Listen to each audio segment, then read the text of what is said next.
Hello friends, मेरे digital classes में आप लोग का बहुत बहुत फिर से नए सेशन में स्वागत करता हूँ। तो चलिए, कंप्यूटर का जो सेशन है लगभग 615 क्वेश्चन मैं पिछले क्लासेस में कवर कराया था। अगर आप लोग वो क्लास को नहीं देखे होंगे तो जाके देख सकते हैं। यहाँ पर मैं अलग से प्लेलिस्ट बना दी हूँ कंप्यूटर का सीरीज, जो आपके लगभग सभी एग्जाम को कवर कराएगा। चाहे स्टेट में आपका कोई भी एग्जाम का प्रिपरेशन, पटवारी, छात्रावास अधिकारी, कोई भी हो, कंप्यूटर का जो सिलेबस लगभग सभी एग्जाम को कवर कराएगा। जितने भी कंटेंट्स क्वेश्चन तैयार के सारे क्वेश्चन आपके लूसेंट क्वेश्चन को तैयार किया गया है। सेंट्रल गवर्नमेंट ऑफ बैंक, जैसे आपका आरबीआई वगैरह, स्टेट बैंक, आरबीआई, जितने भी कंप्यूटर एग्जाम है लगभग सभी एग्जाम को कवर कराएगी। तो पहले बार आए तो चैनल को सब्सक्राइब करके रख लीजिएगा, ताकि जो नोटिफिकेशन आप तक पहुंच पाए। साथ ही साथ प्रीवियस ईयर एग्जाम में क्वेश्चन आप लगा के देख सकते हैं, और लगाएंगे तो भी तो आपको अच्छा है। जितना आप ज़्यादा क्वेश्चन अटेंड करेंगे वो आपके लिए ज़्यादा बेनिफिट साबित होगा। तो चलिए स्टार्ट करते हैं सेशन को, और यहाँ पर क्वेश्चन को देखते हैं। तो पहला क्वेश्चन 615 क्वेश्चन पिछले क्लासेस में कवर किए थे, तो हम 616 क्वेश्चन से स्टार्ट करेंगे। किसने बेसिक कंप्यूटर भाषा का जो आपका विकास किया था? तो बेसिक कंप्यूटर भाषा का जो विकास कौन थे जिसने तैयार किया था? तो जॉन सी कैमी ने, जिम क्लार्क ने, या निकोलस बर्थ ने, या निकोलस बर्थ ने? तो इसका जो करेक्ट आंसर हो जाएगा जिम क्लार्क, इसका करेक्ट आंसर हो जाएगा। तो याद रखिए, बेसिक कंप्यूटर भाषा का जो विकास है आपका जिम क्लार्क के इन्होंने विकास किया था। कौन से सन में किया था? तो सन 1964 में। तो 1964 में बेसिक कंप्यूटर का जो विकास है जिम क्लार्क के द्वारा किए थे। जिम क्लार्क कौन थे? तो ये आपके अमेरिका के कंप्यूटर इंजीनियर थे। तो उन्होंने 1964 में इसको विकास किया था, कंप्यूटर बेसिक भाषा का। तो कहीं भी आप जैसे जाते हैं कंप्यूटर सीखने, थे इसके कहने का मतलब यही है। तो आप जाएंगे तो शुरू में आपको कैसे कंप्यूटर को चालू करना है, उससे प्रोसेसर मतलब बाहर के जो इम्पोर्टेंट जो पार्ट्स है कैसे चालू करना है, कैसे आपको सिस्टम सीपीयू कैसे, मतलब बेसिक के अंतर्गत यही आ जाता है। तो वही कंप्यूटर भाषा का जो विकास है जिम क्लार्क के द्वारा किया गया है। आप सीखने जाएंगे बेसिक आपको पहले सिखाया जाएगा, चाहे कहीं भी जाओ, चाहे पढ़ने जाओ, कहीं भी जाओ, तो बेसिक चीज़ें आपको पहले बताया जाता है। इसी तरह के जो बेसिक कंप्यूटर भाषा का जो विकास है 1964 में जिम क्लार्क के द्वारा इसको बताया गया था। तो इसको याद रखिएगा। इसका जो करेक्ट आंसर हो जाएगा बी ऑप्शन हो जाएगा। अगला क्वेश्चन देखते हैं। बेसिक कंप्यूटर भाषा का विकास जो आपके कब हुआ था? तो 1964, 1968, 1975 या 1900 आपके 55 में थी। अभी जस्ट बताया हूँ, तो डेट पूछा भी जा सकता है। कहीं से भी एग्जाम में क्वेश्चन, एग्जाम को पता है कहीं से भी एग्जाम में क्वेश्चन उठा के पूछता है। तो इसका जो करेक्ट आंसर हो जाएगा सन 1964 में, 1964 में बेसिक कंप्यूटर विकास का जो विकास किया गया था किसके द्वारा किया था? तो जिम क्लार्क के द्वारा। एक अमेरिका के इंजीनियर थे, कंप्यूटर इंजीनियर। तो इन्होंने इस बेसिक कंप्यूटर भाषा का जो विकास इन्होंने तैयार किया था 1964 में, और 1965 में इसको रिलीज किया गया था। अगला क्वेश्चन देखते हैं। किसी प्रोग्राम का चित्र के रूप में प्रदर्शन क्या कहलाता है? जैसे कोई प्रोग्राम आप चलाते रहते हैं, तो जैसे चित्र के द्वारा आपको जो प्रदर्शन किया जाता है या स्क्रीन में दिखाता है, यही जो प्रोसेस क्या कहलाता है?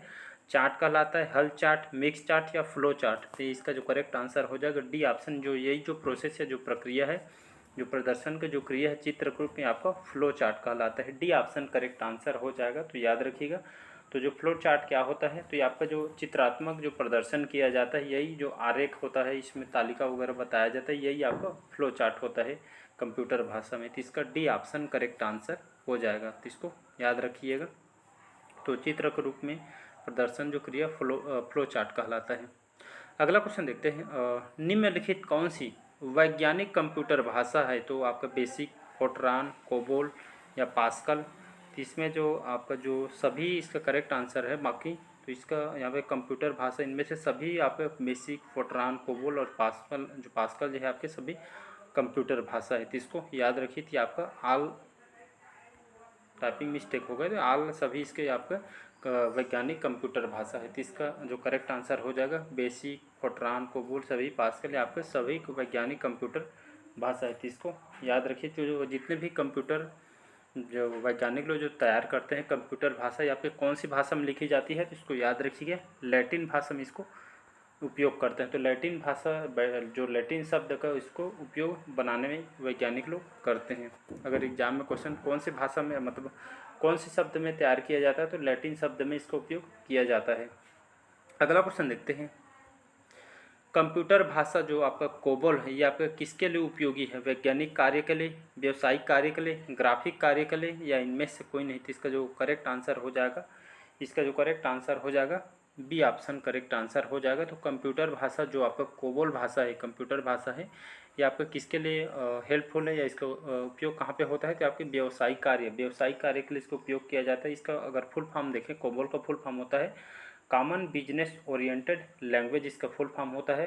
इसका जो उपयोग कहाँ कहाँ पे, तो जैसे आपका बड़े बड़े कंपनी हो गया, बड़े बड़े कंपनी जो सरकार के लिए जो व्यावसायिक जो साइट वगैरह बनाने के लिए इसका उपयोग किया जाता है। वित्त विभाग हो गया, प्रशासनिक विभाग हो गया, रक्षा क्षेत्र और साथ ही साथ और बीमा क्षेत्र, इन सभी में आपका जो कोबोल कंप्यूटर भाषा जो कोबोल व्यावसायिक कार्य के लिए इसका उपयोग किया जाता है। एग्जाम में क्वेश्चन पूछा है कोबोल जो भाषा इससे कौन से क्षेत्र में उपयोग किया गया है, तो आपको याद रखिए ऑप्शन नहीं रहेगा आपका व्यावसायिक कार्य के लिए इसको किया जाता है। बाकी इसका एग्जाम्पल और बता चुका हूँ मैं, तो इसको याद, अगर एग्जाम में इसका फुल फॉर्म पूछा जा सकता है तो इसका full form common business oriented language इसका फुल फॉर्म होता है। तो यहाँ से आपसे ज़्यादा क्वेश्चन, ये 2 ही क्वेश्चन इसमें बन सकता है। अगला क्वेश्चन देखते हैं यहाँ पे, किस कंप्यूटर भाषा का जो प्रयोग है आपके वाणिज्य कार्यों में किया जाता है? तो वाणिज्य में आपका कोबोल, पास्कल, फोर्ट्रान या आपका बेसिक भाषा? तो इसका जो करेक्ट आंसर हो जाएगा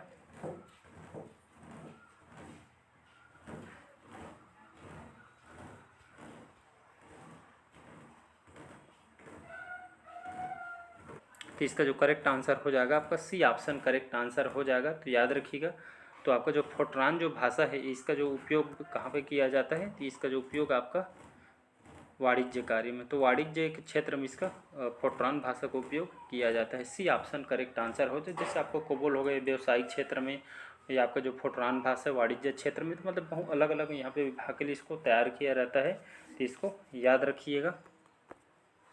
और आपका जो फोर्ट्रान भाषा है आपका उच्च स्तरीय प्रोग्रामिंग भाषा भी, इसको याद रखिए। तो उच्च स्तर का आपको प्रोग्रामिंग भाषा के अंतर्गत आता है, इसको भी याद रखिएगा।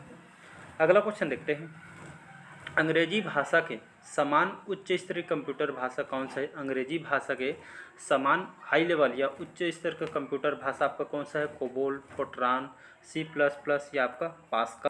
तो इसका जो करेक्ट आंसर हो जाएगा, तो अंग्रेजी भाषा के समान उच्च स्तरीय कंप्यूटर भाषा का जो करेक्ट आंसर हो जाएगा जो C++ है। याद रखिए C++ से आपके समान उच्च स्तरीय कंप्यूटर भाषा के अंतर आता है, या इसको हाई लेवल लैंग्वेज भी इसके अंतर्गत आता है। अगला क्वेश्चन देखते हैं,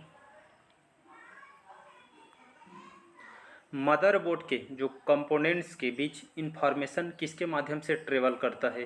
पेरिफेरल्स के, बस, आपके CMOS के माध्यम से, या आपका फ्लैश मेमोरी के माध्यम से? तो इसका जो करेक्ट आंसर हो जाएगा बस, इसका करेक्ट आंसर हो जाएगा ये वाला बस। तो इसको याद रखिएगा। तो बस क्या होता है? तो मदरबोर्ड में जो कंपोनेंट्स के बीच इंफॉर्मेशन के माध्यम से ट्रेवल करता है, ये आपका बस कहलाता है। तो इसको याद रखिए। बस क्या है? तो बस एक जो आपका एक संचार प्रणाली है, और ये आपका इससे जो होकर आपके जो कंप्यूटर के अंदर जो आपके कंप्यूटर के जो आपके जो अंदर में जो आपका जैसे आप उसको घटक बोल देते हैं, तो घटकों के बीच आपके आंकड़ों का इसमें आदान प्रदान, डाटा का इसमें यहाँ पे आदान प्रदान होता है, यही आपका बस कहलाता है। यहाँ पे मदरबोर्ड के कंपोनेंट्स की जो इन्फॉर्मेशन के आपका आदान प्रदान जो ट्रेवल करता है, तो ये आपका बस कहलाता है। किसको?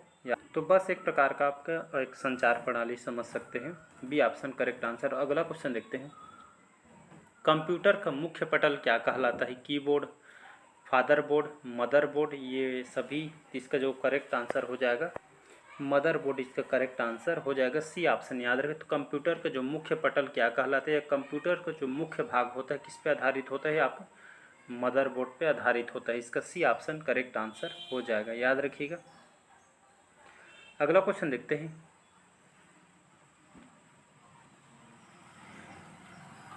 एक सीरीज स्थान पर सिस्टम यूनिट से जुड़ते हैं उसे क्या कहते हैं? पोर्ट, येस, रिंग या बस? तो ऐसे सीरीज के जिस स्थान पर सिस्टम यूनिट से जुड़ते हैं उसे क्या कहलाता है? तो ये आपका पोर्ट कहलाता है। याद रखिए, ऐसे सीरीज जिस स्थान पर सिस्टम यूनिट से जुड़ता है ये आपका पोर्ट कहलाता है। इसको याद रखिएगा। अगला क्वेश्चन देखते हैं, कंप्यूटर में आईबीएम का पूरा नाम क्या होता है, या आईबीएम का फुल फॉर्म क्या होता है। आईबीएम सभी को पता है, जाने माने कंपनी ही, इसका फुल फॉर्म होता है या इसका पूरा नाम इंडियन ब्रेन मशीन होता है, इंडियन बिजनेस मशीन होता है, इंटरनेशनल बिजनेस मशीन होता है, या इंटरनेशनल ब्रेन मशीन होता है। तो इसका जो करेक्ट आंसर हो जाएगा, इसका जो करेक्ट आंसर जो हो जाएगा आपका सी ऑप्शन करेक्ट आंसर हो जाएगा। तो इसका फुल फॉर्म होता है इंटरनेशनल बिजनेस मशीन कॉरपोरेशन, इसका फुल फॉर्म होता है सी ऑप्शन। यहाँ पे वी लिखा है, आपका बी रहेगा, बिजनेस मशीन है तो इंटरनेशनल और बिजनेस मशीन आईबीएम जानते होंगे, सुने भी हो, ये इसका फुल फॉर्म होता है। ये आपका बात करते हैं इस कंपनी के बारे में। तो इस कंपनी आपके 1911 में इसकी स्थापना किया गया था 1911 में। इसके अभी वर्तमान में इसके संस्थापक कौन है, तो हरमन होल्ड्रिथ, याद रखिए हरमन होल्ड्रिथ इसके संस्थापक हैं। इसका हेड क्वार्टर कहाँ पे है, तो न्यूयॉर्क सिटी में, न्यूयॉर्क सिटी में इसका हेड क्वार्टर है। इसके वर्तमान में सीईओ कौन है, तो अरविंद कृष्णा इसके अध्यक्ष भी हैं और इसके वर्तमान में सीईओ भी हैं आईबीएम के। तो इसको याद रखिए, आईबीएम सभी पता है, बहुत सारे यहाँ पे आपके बहुत सारे प्रोडक्ट्स से आते हैं, जैसे आपके कंप्यूटर वगैरह हो गया, मोबाइल वगैरह, पहले मोबाइल आता था अभी नहीं आता है, लेकिन बहुत सारे यहाँ पे इसके प्रोडक्ट्स आते हैं। खास करके ज़्यादा से ज़्यादा आपके इलेक्ट्रॉनिक्स गैजेट इसके ज़्यादा आते हैं।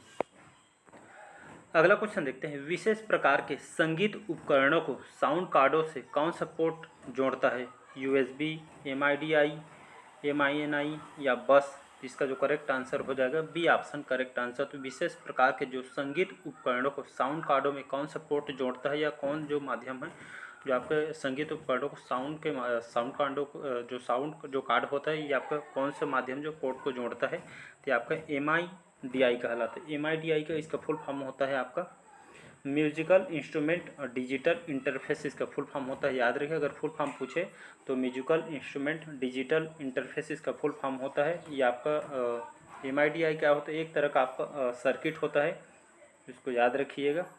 ये साथ ही साथ एक तरह का प्रोटोकॉल भी है। तो खास करके आपका जो जैसे आप साउंड वगैरह सुनते हैं, संगीत उपकरणों को साउंड कार्डों से जोड़ने का, ये आपका एक तरह का जोड़ने का पोर्ट है, तो इसको ये आपका इंटरफेस है या इसको प्रोटोकॉल भी कहा जाता है। तो इसका बी ऑप्शन याद रखिएगा। अगला क्वेश्चन देखते हैं, संपूर्ण कंप्यूटर प्रणाली के लिए संप्रेषण नियंत्रण करता है मदरबोर्ड, सेमीकंडक्टर, कोप्रोसेसर या आपका प्रोसेसर कहलाता है। तो इसका जो करेक्ट आंसर हो जाएगा मदरबोर्ड कहलाता है। याद रखिए, जितने भी कंप्यूटर या संपूर्ण कंप्यूटर प्रणाली के जो संप्रेषण जो मेंटेनेंस कार्य जो करता है आपका मदरबोर्ड कहलाता है। ए ऑप्शन करेक्ट आंसर हो जाएगा। अगला क्वेश्चन देखते हैं यहाँ पे, डिस्क को पढ़ने के लिए प्रयोग में लाने वाला जो हार्डवेयर कौन सा होता है, सीपीयू हार्डवेयर, फ्लॉपी डिस्क या आपका डिस्क ड्राइव। तो इसका जो करेक्ट आंसर हो जाएगा डिस्क ड्राइव, इसको शॉर्टकट में डीवी बोला जाता है। इसका फुल फॉर्म भी कभी कभी पूछ दिया था, इसका डिस्क ड्राइव फुल फॉर्म होता है। डिस्क ड्राइव जानते हो डीवी को। तो डिस्क को पढ़ने के लिए जो प्रयोग में आने वाला जो हार्डवेयर आपका डिस्क ड्राइव कहलाता है। डी ऑप्शन करेक्ट आंसर हो जाएगा, इसको शॉर्टकट में डीवी भी बोला जाता है। अगला और लास्ट क्वेश्चन देखते हैं, इलेक्ट्रॉनिक्स कंपोनेंट्स, याद रखिएगा इलेक्ट्रॉनिक्स कंपोनेंट्स थिन प्लेट या बोर्ड को क्या कहते हैं, RAM, hard disk, circuit board या आपका रोम कहलाता है। तो इसका जो करेक्ट आंसर हो जाएगा सर्किट बोर्ड कहलाता है। याद रखिए, इलेक्ट्रॉनिक जो कंपोनेंट्स होते हैं जिसमें थिन प्लेट या बोर्ड को कहते हैं आपका सर्किट बोर्ड कहलाता है। सर्किट बोर्ड क्या कहलाता है, सर्किट बोर्ड कैसे समझेंगे, तो यहाँ पे एक तरह का एक इसमें साफ बोल दिया, एक तरह का एक बोर्ड है जिसमें आपके कई आपका जो विद्युत सर्किट होते हैं, और इसका जो उपयोग खास करके इलेक्ट्रॉनिक उपकरण में इसका उपयोग किया जाता है। जैसे आपका कंप्यूटर में खास करके इसका उपयोग ज़्यादा होता है। तो आपका एक बोर्ड है जिसमें कई यहाँ पे विद्युत सर्किट होते हैं, और इसका जो उपयोग यहाँ पे इलेक्ट्रॉनिक उपकरण में ज़्यादा उपयोग किया जाता है, और अब कंप्यूटर में सबसे ज़्यादा इसका उपयोग किया जाता है। तो चलिए आज का सेशन जो है यहीं तक रखते हैं। तो कमेंट करके ज़रूर बताइए आज का सेशन कैसे लगा। पहले बार आए तो चैनल को सब्सक्राइब करके रख लीजिएगा ताकि जो नोटिफिकेशन है आप तक पहुंच पाए। और मैं मॉडर्न हिस्ट्री भी पढ़ा रहा हूँ, तो मॉडर्न हिस्ट्री आप इतिहास में सबसे ज़्यादा क्वेश्चन यहाँ से पूछा जाता है। तो आप मॉडर्न हिस्ट्री पढ़ना चाहते हैं, पार्ट वाइज मैं अपलोड कर चुका हूँ क्लास को, तो देखते चलिएगा। लगभग 150 से ऊपर क्वेश्चन हमारा हो गया है। तो मैं पूरा कंप्लीट आपको मॉडर्न हिस्ट्री कंप्लीट कराऊंगा। स्टार्टिंग से पढ़ा रहा हूँ, भारत की खोज किसने की, सबसे पुर्तगाली व्यक्ति कौन आए थे, कौन से यहाँ पे लोग बिजनेस कौन कौन से, पूरा एकदम डिटेल से यहाँ पे पढ़ाया हूँ मैं। तो उसको देखते चलिएगा। सबसे ज़्यादा क्वेश्चन मॉडर्न हिस्ट्री पूछा जाता है, इसके बाद हम मिडिवल और एंशिएंट हिस्ट्री स्टार्ट करेंगे। और डेली बेस पे करंट अफेयर्स पढ़ना चाहते हो तब भी आप करंट अफेयर्स यहाँ पे पढ़ सकते हैं। तो चलिए मिलते हैं इसी तरह क्लास में। Thank you.